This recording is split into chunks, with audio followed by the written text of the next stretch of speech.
Evangelho de Lucas, o capítulo de número 24, onde nós vamos ler aqui a partir do verso de número 13. Por enquanto, do 13 ao 18. Lucas, capítulo de número 24, por enquanto, do 13 até o 18. Todos encontraram? Amém? Já tem algumas folhas que estão ainda se mexendo aí, né? Alguém procurando. No Novo Testamento, tá? De repente, né? Diz assim: naquele mesmo dia, 2 deles estavam de caminho para uma aldeia chamada Emaús, distante de Jerusalém 60 estádios, e iam conversando a respeito de todas as coisas sucedidas. Aconteceu que, enquanto conversavam e discutiam, o próprio Jesus se aproximou e ia com eles. Os seus olhos, porém, estavam como que impedidos de o reconhecer. Então, lhes perguntou Jesus: que é isso que vos preocupa? E de que ides tratando à medida que caminhais? E eles pararam entristecidos. Verso 18. Um, porém, chamado Cleopas, respondeu dizendo: és tu, porventura, és o único, porventura, que, tendo estado em Jerusalém, ignoras as ocorrências desses últimos dias? Vamos ler até aqui por enquanto. Esse texto que nós estamos lendo agora, ele acontece, esse fato, logo após, a ressurreição de Jesus. As mulheres foram até o túmulo, não o encontraram, a pedra estava removida. Elas falaram para alguns dos discípulos, eles não deram crédito de primeiro momento. Pedro foi até lá e viu que realmente o corpo não estava lá. O texto diz, antes um pouco aí no capítulo mesmo, que ele ficou maravilhado com o que viu, porque aquilo já o impactou, só de não encontrar o Senhor Jesus lá. E naquele mesmo dia, o texto começa falando que 2 discípulos estavam no caminho de Emaús. Eles estavam indo conversando, tristes, desanimados, desapontados com o que havia acontecido. E o próprio Jesus começa então a andar com eles e a conversar com eles. Mas eles não o reconheceram, porque estavam impedidos de ver, de reconhecer quem era aquela pessoa que estava andando e conversando com eles. Já quero falar para você de início, meu irmão, minha irmã. Se talvez você tenha caminhado com lutas, dificuldades, talvez você tenha sofrido e você sente o teu coração arder, você sente uma força e uma voz que manda você continuar, que fala para você que você não deve parar, você tem fé, saiba que é Jesus que está andando com você, amém? Amém? Ele anda conosco, Jesus, Ele quer andar conosco. E às vezes a gente está sentindo isso no nosso coração, uma ardência, um fogo que nos faz caminhar e continuar, mesmo nas lutas mais difíceis, porque Jesus permanece do nosso lado. E aqui eu quero trazer algumas características ou traços, de quem caminha com Jesus, de uma caminhada que é feita com Jesus. O título desta mensagem hoje é uma caminhada reveladora. Uma caminhada reveladora. Então, Jesus, Ele quer caminhar conosco. Ele está caminhando conosco, amém? Ele está ao nosso lado. Nos momentos mais difíceis, no momento da alegria, no momento da vitória, no momento que as pessoas te abandonam, principalmente nesses momentos de desânimo, de tristeza, Ele se põe a caminhar do nosso lado. Ele vem andar conosco, porque Ele está preocupado com você. Você viu no texto aqui que Ele já foi perguntando, preocupado, o que estava acontecendo com eles.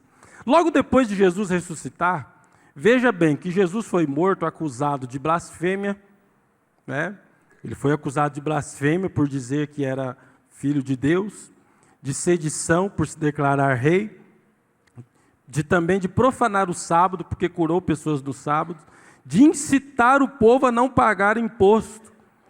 E depois de ressuscitado, vê bem que Jesus, sendo morto, acusado de todos esses crimes, mas inocente, depois de ressuscitado, Jesus poderia ir atrás dos seus inimigos e fazer justiça. Jesus podia, naquele momento, depois de ressuscitado, fazer justiça e salvar a sua igreja. Jesus podia chamar os seus discípulos e falar: agora nós vamos mostrar para estas pessoas quem eu sou de fato. Porque eles tiraram a vida de Jesus, eles viram Jesus morto. Se Jesus reaparecesse ali para aqueles guardas, para os verdugos, para os fariseus, saduceus, para os escribas, se aparecesse para aquelas pessoas, novamente a sua vitória seria talvez algo muito forte na cabeça daquelas pessoas, porque veriam Jesus ressuscitado. Mas vê que Jesus, dentre tantas possibilidades, o que Jesus escolhe? Ele escolhe caminhar em secreto com 2 discípulos que estavam desanimados. Segundo o texto aqui de Lucas, essa foi a primeira coisa que Jesus fez e o momento em que ele aparece. Ele escolheu caminhar com 2 discípulos que iam para uma aldeia a 12 quilômetros dali, desanimados e tristes. E começou a conversar com eles. Sabe que uma caminhada é algo muito importante. Agora eu quero te ajudar aqui. Quem aqui faz caminhada? Você faz caminhada? Caminhada faz bem, sabia? Como eu não sou médico, eu vou passar para você alguns benefícios aqui da caminhada. Uma caminhada diária é bom para a saúde física e mental. Sabia disso? Tem gente que fala que vai fazer, mas nunca faz, né? Reduz o risco de doenças cardíacas. Melhora a circulação sanguínea. Aumenta a sensação de bem-estar. Você se sente melhor. Não é verdade? Quem caminha, quem faz exercício sabe disso, né? Reduz o estresse e ainda ajuda a manter o peso, controla a vontade de comer e melhora a qualidade do sono. Eu faço caminhada, se possível, todos os dias. Né? Mas não é por causa disso que eu sou magro, não. Eu sou magro porque eu sou assim mesmo. Mas eu faço caminhada, que se puder eu faço todos os dias. Mas fazer a caminhada já é bom. Imagina se fazer a caminhada acompanhado. Amém? A gente vê que as pessoas estão vendo o valor agora de fazer exercícios juntos. Né? Estão fazendo grupos agora, né? De corrida, de caminhada, e vão juntos, né? Fazendo esses exercícios e conversando, às esse, né? Um vai falando com o outro. E a gente vê aqui que muito mais do que só estar juntos fazendo caminhadas, esse momento nos leva para algo mais intimista, para uma proximidade maior. Vê que Deus escolhe caminhar conosco. Não sei se você entendeu, mas a vida cristã é uma caminhada.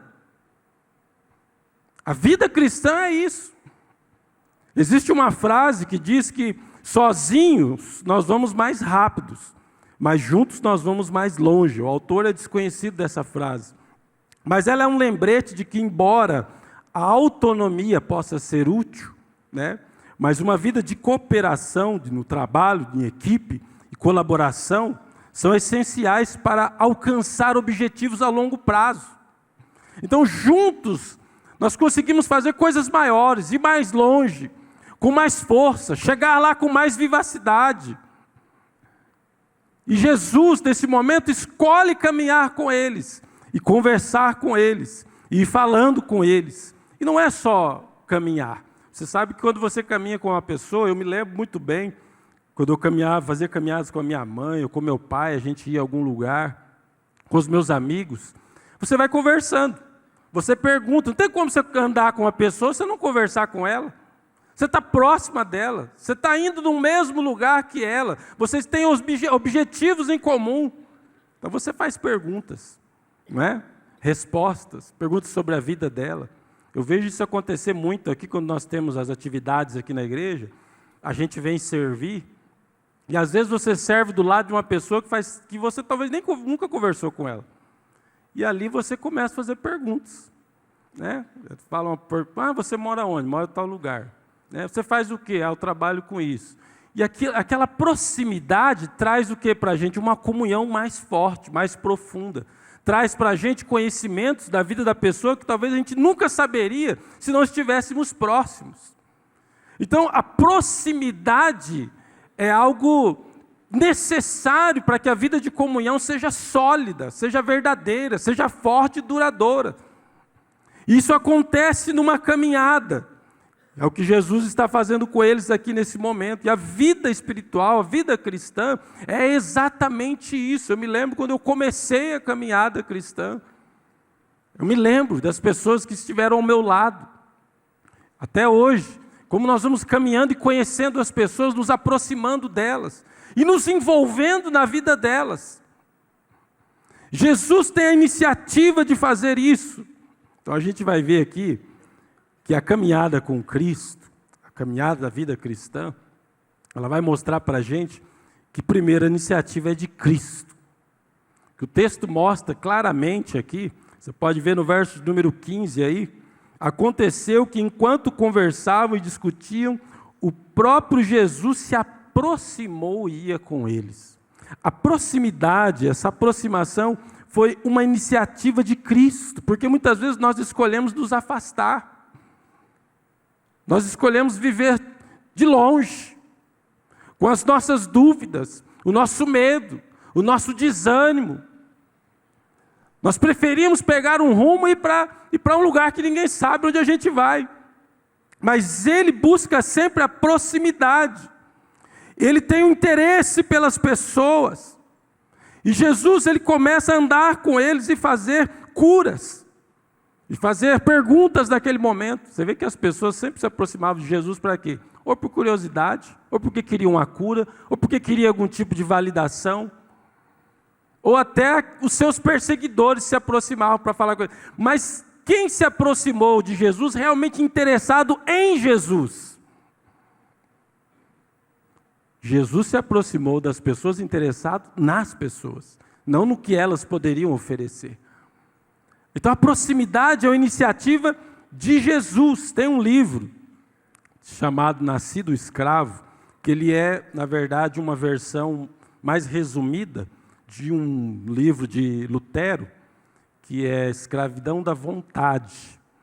E nesse livro ele traz argumentos para explicar que o ser humano, na verdade, não tem o livre-arbítrio com relação à salvação. É uma controvérsia entre ele e Erasmo Desidério, que Erasmo defendia que o ser humano tinha, e ele falava que não. E ele coloca lá vários argumentos, dentre esses argumentos, um argumento é: a culpa universal da humanidade prova que o livre-arbítrio é falso. Um outro argumento que ele coloca é: o domínio universal do pecado prova que o livre-arbítrio é falso. O outro argumento que ele usa, dentre todos, vou citar só 3 aqui, ele diz: aqueles que chegam a conhecer a Cristo, que não pensavam previamente sobre Cristo, nem o buscavam, nem se prepararam para conhecê-lo. Ou seja, nós, pela nossa habilidade, nós não nos aproximamos de Deus. Tem um assunto que eu li, estudei um pouco esses tempos agora, que é um negócio meio esquisito de falar, mas é assim mesmo, é a tolice do ser humano. Já ouviu falar nisso? O engano que o ser humano gosta de viver. A incapacidade que o ser humano tem de escolher o que é bom, mesmo sabendo e tendo consciência. Você pode colocar diante das pessoas, ela vai falar para você: isso aqui é bom, isso aqui é ruim. Ela faz o ruim. Né? Eu não falei da caminhada aqui? Quem não sabe que fazer exercício é bom? Todo mundo sabe. Né? Quem não sabe que se alimentar bem faz bem? Todo mundo sabe, a pessoa não faz. Como que a pessoa escolhe fumar? Eu queria saber, que um dia que ela chega e fala assim: eu acho que eu vou fumar. Né? Vai ser a melhor coisa para a minha vida é fumar. Eu vou começar a fumar agora, eu vou fumar até eu morrer. A pessoa que escolhe sair de casa dirigindo e ir para um lugar beber até cair. E o carro vai voltar sozinho? Né? As pessoas têm a consciência do que é bom, do que é ruim, mas parece que são levadas para a escolha errada, a falar o que não deve, a ter a atitude errada, a dar a resposta errada. Sempre falo dos casais, não é muito mais fácil sentar, pedir perdão, conversar e continuar bem? Mas não, eu não vou ceder, de forma alguma. Olha o que ela fez, olha o que ele fez. Escolhe o errado, escolhe o sofrimento, escolhe a dor, escolhe a briga, escolhe a ofensa, escolhe muitas vezes a agressão. Mesmo sabendo que é errado, mesmo sabendo que pode sofrer a penalidade da lei por aquilo que faz, escolhe o que é errado.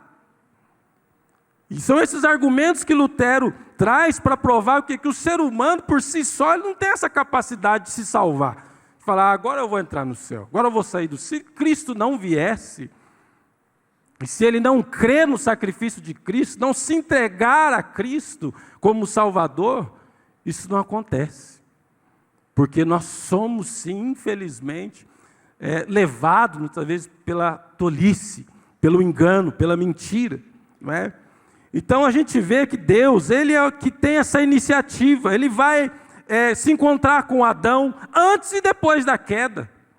Quando Abel decide matar, quando Caim decide matar Abel, ele vai até ele conversar, perguntar para ele, falar, você não pode mudar essa atitude que está no teu coração aí? Ele vai até Moisés, buscar Moisés para libertar o povo, porque Deus viu o sofrimento e o clamor do povo. Então a gente vê sempre a iniciativa de Deus, a busca de Deus, a proximidade de Deus com as pessoas, o interesse de Deus pelo ser humano. Essa vida, a vida cristã, era uma caminhada onde nós vamos... Deus se aproxima da gente, nós vamos se envolvendo com as coisas de Deus e nós estamos indo para algum lugar. Ele está nos levando para algo bom, para algo que vai fazer a total diferença nas nossas vidas. Em 1 Pedro 3,18 diz, antes crescei na graça e no conhecimento do nosso Senhor e Salvador Jesus Cristo, e a Ele seja dada a glória, assim agora, como até o dia da eternidade. Veja que Deus, Ele é Deus nas nossas vidas em todo o tempo, e Ele caminha conosco, e na caminhada nós vamos desenvolvendo, não é verdade? A gente vai aprendendo, e a gente vai moldando e sendo moldado pelos outros. Semana passada o pastor Pedro pregou aqui, né, e ele estava engripado, não sei quem estava aqui, que ele falou, que ele não estava bem, e ele ficou sentado do meu lado um tempão ali, né? Eu estou com gripe, eu estou com gripe. Falei, você vai passar esse treco para mim, falei para ele. E eu peguei mesmo a gripe dele. Aí ontem ele me encontrou na igreja e perguntou, e aí, pegou? Falei, peguei. Ele falou, top. O crente é assim, parece que ele fica alegre até de compartilhar o que não deve.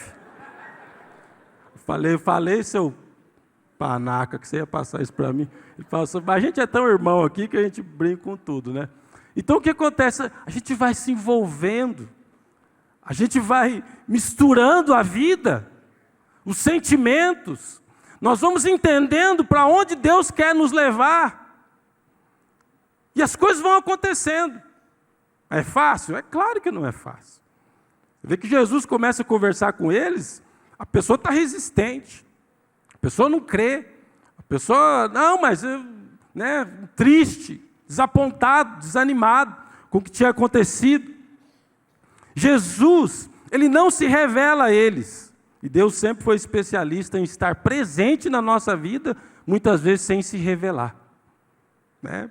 Você vê que Deus, nesse momento, Jesus, Ele anda com eles ali, mas Ele não se mostra verdadeiramente quem Ele é para aquelas pessoas naquele momento. E Ele diz para eles no verso número 25, ó nécios e tardios em crer. O fato é que, mesmo sem ver, nós podemos crer. Não é necessário crer. Jesus mesmo diz, bem-aventurado quem não viu e creu, porque muitos viram e não creram. Então o fato deles não estarem vendo a Jesus conversando com eles, não significa que eles não podiam crer. Eles podiam crer sim, em Jesus. Mas Jesus vai falando com eles, né? Jesus vai trabalhando na vida deles. E Jesus vai conosco nessa caminhada até o fim, porque Ele foi até Emaús com eles. Então saiba, Deus não vai te abandonar, Ele vai caminhar com você até o fim, amém? Você crê nisso? Ele vai até o fim na tua vida, todas as coisas Ele vai estar do teu lado para te abençoar e te fortalecer. Outra coisa, Jesus se interessa por você, se interessa pela tua vida, é um interesse verdadeiro, mesmo que nós tenhamos convicções erradas. A gente vai ler aqui, você vai ver comigo, no verso número 21, ele diz assim: ora, nós esperávamos que fosse Ele quem havia de redimir o Israel, mas depois de tudo isso, e já este é o terceiro dia desde que tais coisas sucederam. Eles tinham uma convicção errada, essa é a convicção errada do judaísmo, que Jesus seria um revolucionário, que Jesus viria tomar o governo, o Estado, fazer ali um exército e se tornar um rei tirano ali, que dominaria os seus inimigos. Uma convicção errada. Mesmo assim, Jesus vai caminhar com as pessoas que têm a convicção errada. Ele se interessa por todos. Aqueles que estão engajados, aqueles que não estão tão engajados, aqueles que estão próximos, aqueles que estão distantes. Ele vai ao encontro deles. E não só pelo assunto que Jesus estava interessado, que eles estavam falando. Jesus estava interessado pela tristeza deles, pela preocupação deles. Porque o próprio Jesus falou para eles: o que vos preocupa? Com o que vocês estão preocupados? Então vê que Jesus se interessa pela nossa tristeza, pelas nossas preocupações. Talvez você esteja preocupado demais com as coisas que você tem que resolver. Hoje ou amanhã, né? Amanhã começa aí a semana de atividade de muitas pessoas. Talvez você tenha inúmeras coisas para resolver, problemas, né, documentos, eu não sei. Ele está preocupado com isso também. Com a sua vida, com o seu bem-estar, com a sua saúde emocional, com as suas preocupações. Ele quer te ajudar nesse sentido. Então Jesus, ele começa a perguntar e se interessar pela vida deles. Então, é algo um pouco difícil de entender que Jesus fazia perguntas, porque às vezes a pessoa não entende que Jesus, ele era Deus, mas ele era homem. Ele era um Deus que se tornou homem, vivia como um homem, utilizando pela fé, utilizando o poder de Deus para fazer as coisas. Jesus era uma pessoa que tinha duas naturezas, a natureza divina e a natureza humana. E eram naturezas verdadeiras e totais em sua essência. Elas não se misturavam, não se confundiam, mas também não se separavam. Duas naturezas. Você pode ver aqui que Jesus, quando chega para andar com eles, nós temos exemplo aqui. Isso aí é chamado de a união hipostática, ou seja, ele era uma pessoa com duas naturezas.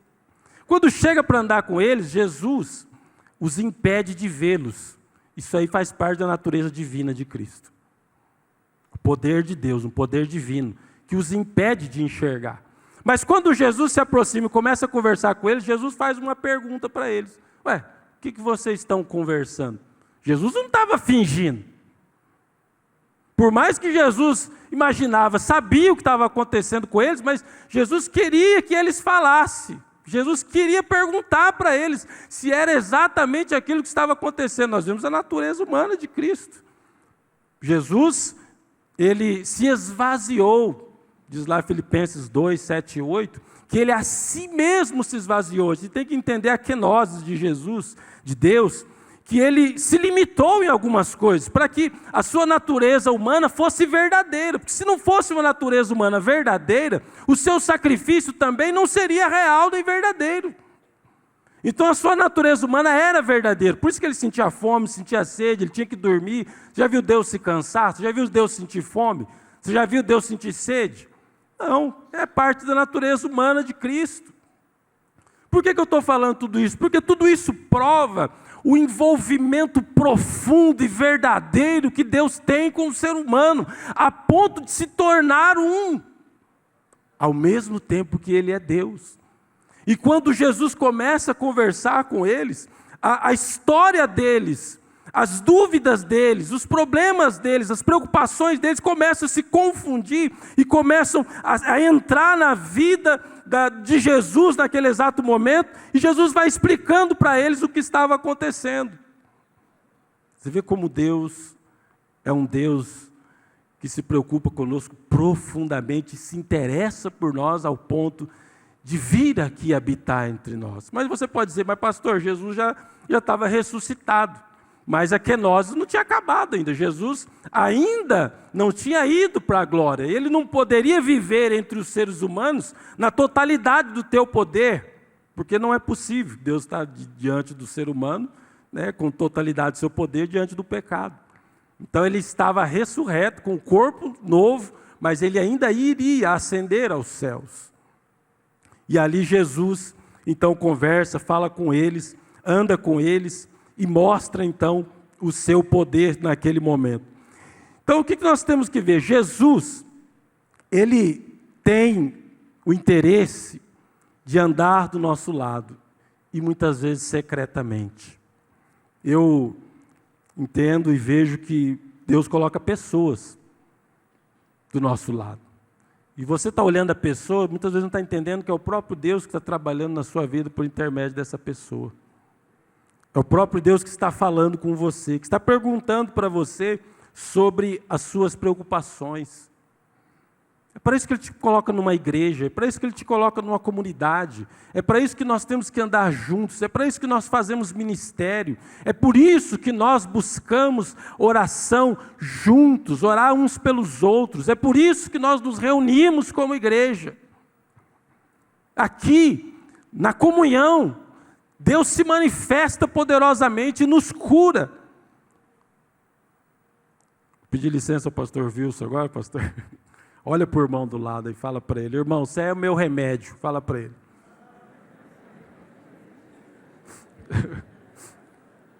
Fala aí, você é o meu remédio. Me cura aí, vai. Amém? Eu me lembro de pessoas, por exemplo, o ano passado eu mandei uma mensagem para o meu irmão mais velho, nós éramos em 6 irmãos. Mas o mais velho, mandei uma mensagem para ele, que foi ele que me evangelizou. Acho que foi em 91, isso aí, né, mais ou menos. Quem era nascido naquela época, né? Meu irmão que evangelizou. E eu me lembrei o ano passado que eu nunca tinha agradecido o meu irmão por ele ter apresentado o evangelho para mim. Nunca tinha feito um agradecimento formal assim. Então eu fiz um texto, mandei agradecendo ele, que foi muito importante na minha vida.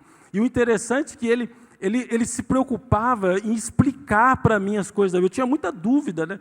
E ele se preocupava em explicar, né? Então ele lia muito a Bíblia também, e ele me explicava muita coisa. Falava, isso aqui é assim, isso aqui é assim, isso aqui é assim. Então vê como Jesus vai fazendo com eles aqui. Se você for mais para frente no texto, no verso 25, ele começa, honestos, tardos, tardos de coração para crer em tudo que os profetas disseram. Verso 26, porventura não convinha que o Cristo padecesse e entrasse na sua glória, e começando por Moisés, discorrendo por todos os profetas, expunha-lhes o que a seu respeito constava em todas as Escrituras. Jesus apresenta para eles a palavra, a Escritura. Jesus fala com eles naquele momento, os ensina naquele momento. E nós sabemos que a Escritura, a Bíblia, é importante demais para nos levar a ter uma fé genuína. Então eu me lembro que o meu irmão vinha me explicando tudo. Eu agradeci a ele. Eu me lembro de um professor de matemática que era da minha igreja, era obreiro na minha igreja. Eu estava muito rebelde quando eu tinha chegado na igreja, faltava na aula, matava a aula. E um dia, acabou a aula, ele me chamou e falou, Vanderly, eu quero dar uma carona para você. Eu falei, ih, rapaz, o que esse cara quer comigo? Foi carona. Aí entrei no carro, fui, e ele foi perguntando, né, por que eu estava, né, daquele jeito, né, não estava muito animado para estudar, por que eu não estava indo muito na igreja, por que eu estava meio rebelde. Foi conversando, chegou na minha casa, conversou comigo bastante. E eu nunca me esqueci daquela conversa, ela fez toda a diferença para a minha vida. Você está entendendo? Naquele momento é que o meu coração estava ardendo. Naquele exato momento. Pessoas que Deus levanta para te conduzir aonde Ele quer te levar. Então, pode ser um familiar, pode ser alguém do teu trabalho, pode ser um irmão aqui da igreja, um líder, um discípulo, alguém da sua célula, que Deus está levantando para te conduzir aonde Ele quer te levar. E Ele se interessa. Quando Jesus, então, chega, no verso número 28, diz assim: quando se aproximavam da aldeia para onde iam, Jesus fez menção de passar adiante, mas eles o constrangeram, dizendo: fica conosco, porque é tarde, e o dia já se declina, e entrou para ficar com eles. Gente, uma pessoa está falando do teu lado, teu coração está ardendo, você está sentindo força, você está sentindo alegria, aquilo está te transformando. Você vai deixar a pessoa ir embora? Você não vai deixar. Você vai deixar a oportunidade passar? Você vai se afastar? Você não vai. Eles falaram para Jesus: fica. E Jesus ficou com eles. E aqui é a última coisa que eu quero falar, que Jesus se revela quando entra na sua casa. Jesus se revela quando entra na nossa vida. Jesus se revela a nós, porque essa também é um atributo, é algo de Deus também, se revelar a quem Ele quer, na hora que Ele quer. Então, a autorrevelação de Jesus só acontece por iniciativa dEle, assim como o seu esvaziamento também. A palavra em Filipenses diz que Ele a si mesmo se esvaziou, e Ele assim se revela também. A palavra de Deus em Mateus 11, 27 e 28 diz: tudo me foi dado por meu Pai. Ninguém conhece o Filho senão o Pai, e ninguém conhece o Pai senão o Filho, e aquele a quem o Filho quiser revelar. Então Jesus se revela a você porque Ele te ama. Amém? Essa é a autorrevelação. E a identificação de Cristo também, em João 14, 8 a 21, diz o seguinte: quem me vê a mim, vê o Pai. E como dizes tu: mostra-nos o Pai? Não crês tu que estou no Pai e o Pai está em mim? As palavras que eu vos digo, não as digo de mim mesmo, mas o Pai que está em mim é quem faz as obras. Então, Ele é o Filho de Deus que se revela e tem autoridade para se revelar a quem Ele quer se revelar, e assim Ele tem se revelado a nós. Amém? E Ele nos faz filho quando nós cremos nele. A palavra de Deus diz em João que aquele que crer no Filho de Deus será feito também filho de Deus. E o Filho de Deus vive como? Vive como filho de Deus, né? Vai falar que é filho de Deus viver igual ao filho do capeta?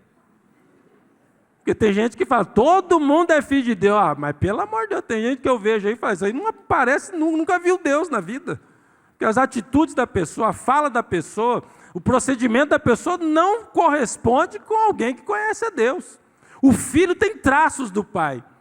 Ele aprende com o pai, ele se parece com o pai. Ainda que seja um filho por adoção, ele vai aprender costumes dentro da casa, ele vai aprender princípios com o seu pai. E vai viver assim, se parecendo com a família. Então, é filho de Deus aquele que crê em Jesus Cristo e que Jesus se revela a ele como Deus e como Salvador, como ele faz aqui então com os seus discípulos. E aconteceu no verso número 29. E aconteceu que quando estavam à mesa, tomando ele o pão, o abençoou, tendo partido, lhes deu. E então se lhes abriram os olhos e o reconheceram, mas ele desapareceu diante deles.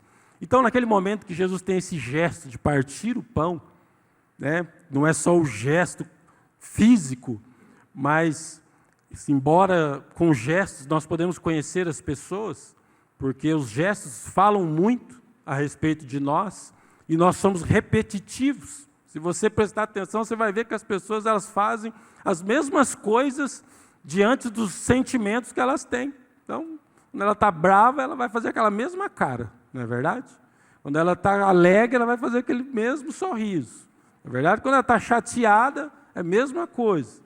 Tem gente, quando não está gostando de alguma coisa, se afasta, fica quieto, faz alguma... Você pode prestar atenção, as pessoas são repetitivas. Mas não é sobre isso que o texto está falando. Está falando que o gesto, o partir do pão era algo importante, fazia parte de um rito que Jesus já tinha iniciado. O próprio pastor Osni citou aqui, o reverendo Osni, antes, que Jesus ministrou ali a ceia com os seus discípulos antes da sua morte, partiu ali o pão. Aquilo já é o símbolo da partilha, né, da entrega, da vida. É um símbolo importante, tanto como era para o judaísmo, é para o cristianismo. O partir do pão, a ceia, a entrega do corpo de Cristo.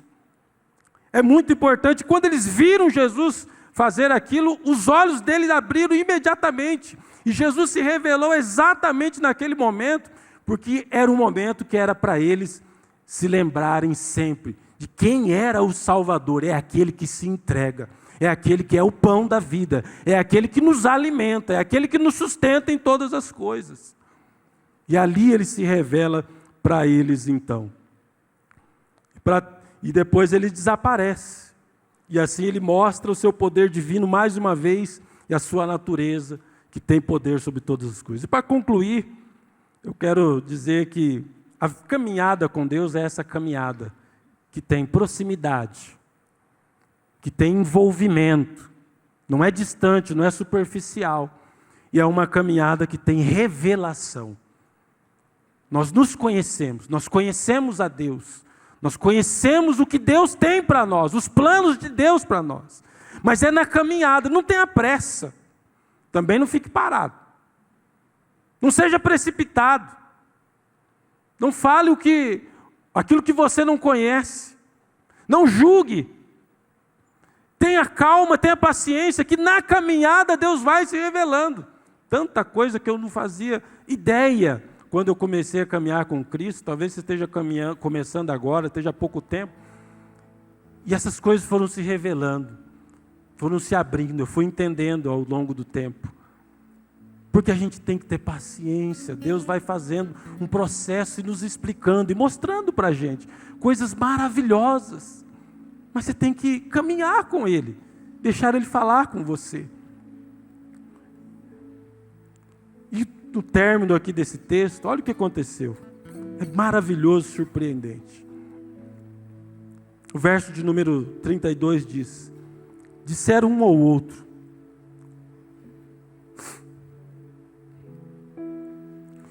porventura não nos ardia o coração quando Ele pelo caminho nos falava, quando nos expunha as Escrituras?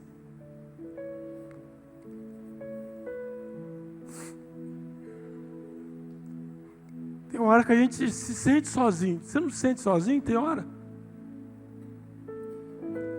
Eu converso com tanta gente que você percebe que a pessoa está abandonada. A pessoa parece que não tem ninguém, ela não sente o coração arder mais. Eu me lembro de tantos momentos da minha vida que se não fosse Deus mesmo usando a minha esposa, usando a minha família, Deus falando no meu coração, fazendo o meu coração arder de novo, eu tinha ficado para trás, tinha parado. Os discípulos entenderam, quando os olhos deles se abriram, eles falaram: você não percebeu, cara, quando a gente estava caminhando, o nosso coração estava ardendo, era Ele falando conosco. E o verso 33 diz que na mesma hora, levantando-se, voltaram para Jerusalém, onde acharam reunidos 11, e os outros com eles, os quais diziam: o Senhor ressuscitou e já apareceu a Simão. Então os dois contaram o que lhe acontecera no caminho, e como fora eles reconhecido do partir do pão.